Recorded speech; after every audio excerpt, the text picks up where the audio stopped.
Hi, I'm Ellen McCauley in Syracuse, New York, and we're here at Pray It Off. And a lot of times I have the topics kind of mirror a little bit about what I'm feeling, what I'm thinking. And I think it's so easy in this world, the world we live in, to be depressed. And you know, I thought Hebrews so segued into the topic for tonight because, you know, as Table 6 mentioned, you know, I won't forsake you or abandon you. And I love when Linda says, claim it.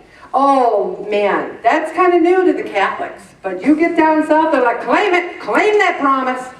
But up here in Syracuse, we're like, I'm going to claim that. And they're like, well, what you talking about, claim? And we're going to claim some of these things tonight. God will never forsake you or abandon you. I will not be afraid. And I've told the story many times. You know, I come from a chunky family. Is it genetics? Is it nature? Is it nurture? Also, I've told the story many times that when I weighed 371, I was so depressed. Was I depressed because I was depressed and gained the weight? Or was I fat and became depressed? What came first? The weight or the depression? It's like the chicken and the egg. And tonight we're going to talk first of all about obesity, genetics, depression, and weight loss. And this person, the psychiatrist, you know, talks about how the psychological piece for American obesity has not been addressed yet or well. I told you all that I was a member of a weight loss group for years and years. And every week we talked about building a sandwich. We talked about what are you going to eat. We never talked about the why. Why do we want that? Why do we feel like we need that? This person's doctor told her to talk to a therapist. The first thing he said to Sarah, who was desperate and depressed about losing weight, was, I didn't want us to work on her losing weight, but rather I wanted to work on her depression. Accept and love herself unconditionally. Love yourself when you lose 10 pounds. Love yourself when you gain 5 pounds. My mother turned 80 last weekend, and I was not going to have a piece of cake on my mother's 80th birthday because 35 years ago, when I stood over her hospital bed when she was getting the last rites, I would have given anything to see her 80th birthday, and I did. I ate the cake with dignity. I didn't accept myself. I loved myself unconditionally. I didn't hate myself for eating it. I enjoyed it. I love the Rogerian hypothesis. People tend to move in a positive direction only when given unconditional love and acceptance. Never has anyone been asked to leave this group because they gained weight. Never has anyone been asked to leave this group because they're not committed or they're not paying attention to the rules. I ask people to call me if they're going to miss and attend the meetings. That's a concern of mine, but I've never said, you're not losing weight, get out. And I don't sit in there and say to you, how many times have I told you not to eat pizza, you stupid loser? Get out! Get out! Don't you know wings and blue cheese going to make you fat? You idiot! Get out! I try to give you unconditional love and acceptance. I say things like, just a few ounces, it's okay, it's going to be all right. Does anyone, how many times can someone say, man, you're fat, you need to lose weight. Man, you're fat, you need to lose weight. Is that going to make you lose weight? How many times are you going to say to yourself, I hate myself, I hate myself. What? I'm still fat? I thought if I could hate myself thin. It doesn't work. And I love what this doctor says, and it's revolutionary. He says, moving more and eating less is the magic bullet. It is not complicated. Everyone's like, can you please tell me about that special diet I gotta follow? Can you please tell me what I need to do to lose weight? And then you say things like, well, move more and eat less. And oh, at Pray It Up, we add the element of asking God to help us. And then they're like, yeah, and then what else? Nothing else. That's pretty much it. That's pretty much it. And then you can't give up, because what's going to happen is we're going to have life. We're going to lose a job, lose someone we love. We're going to have people be mean to us. We're going to have this happen, something we love be taken away from us. And then you say, well, that's it. My life really does suck now, and I'm going to give up everything and just be fat again. And then you're depressed. I have lost weight, got depressed, lost weight, gained it, got depressed. I have not been depressed in 5.5 years. I don't have time to be depressed. It takes a lot of energy to sit there and go, oh, poor me, I'm depressed, I'm fat.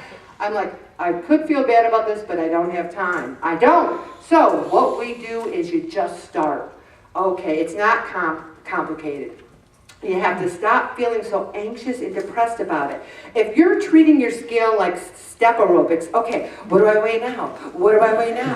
What do I weigh now? And then you're on, up. And I talk about being anxious and depressed, and people are like, well, I weighed myself at 305 this afternoon, and I weighed 190, but at 505, I had 2 bottles of water, and I weighed 191. I'm like, you wait, what? You weigh yourself once a week here. That's what you do. Medications, you know, it's like, oh, you go to your doctor and you say, you know, I'm really fat, I'm depressed about it. Have you ever tried Zoloft? Let me write you a prescription. How about this? How about that?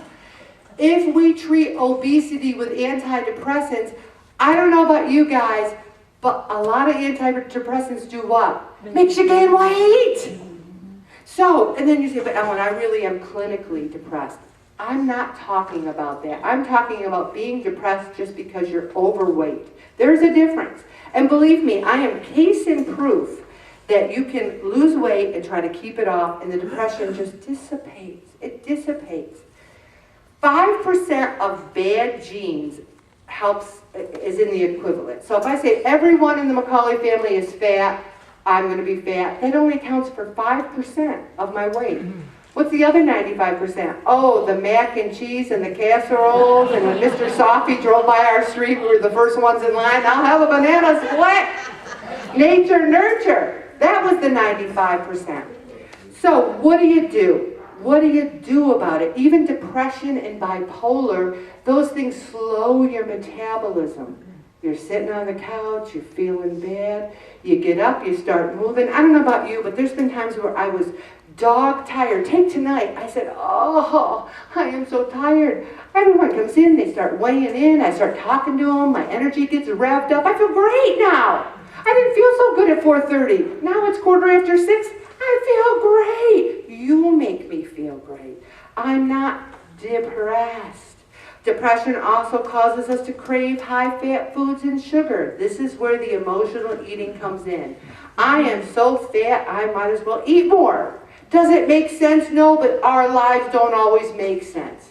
We do things that if we were over here looking at ourselves, we'd be like, what you doing there? What are you eating that for, you stupid idiot? We have to sometimes step out, look at ourselves.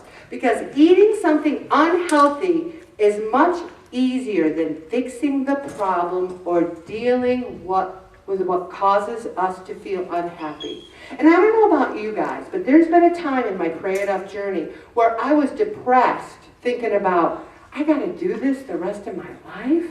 I got a nickel and dime pieces of cake and diet sodas and how much sodium's in this? But what did I just say? The rest of my life. I got a life. At 370, I might not have had much.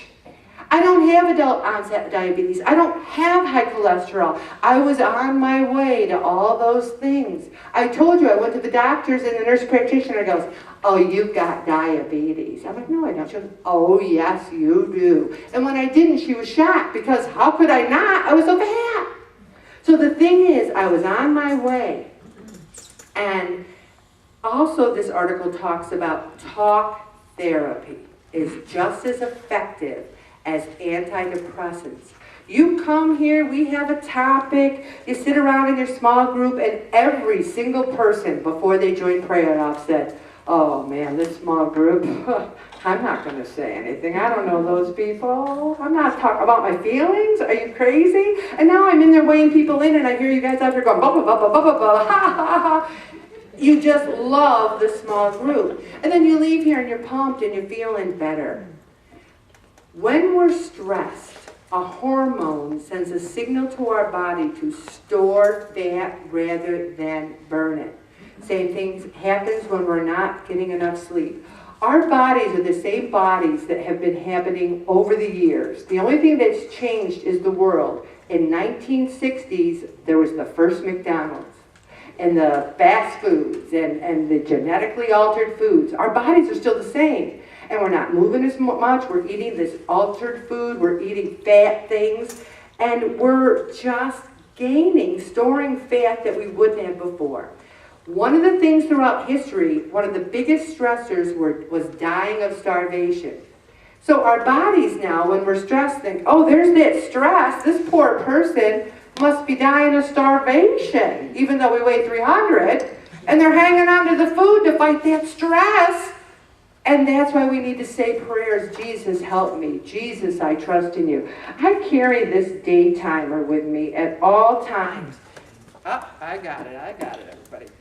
And one of the things I cut out this week was in the church bulletin.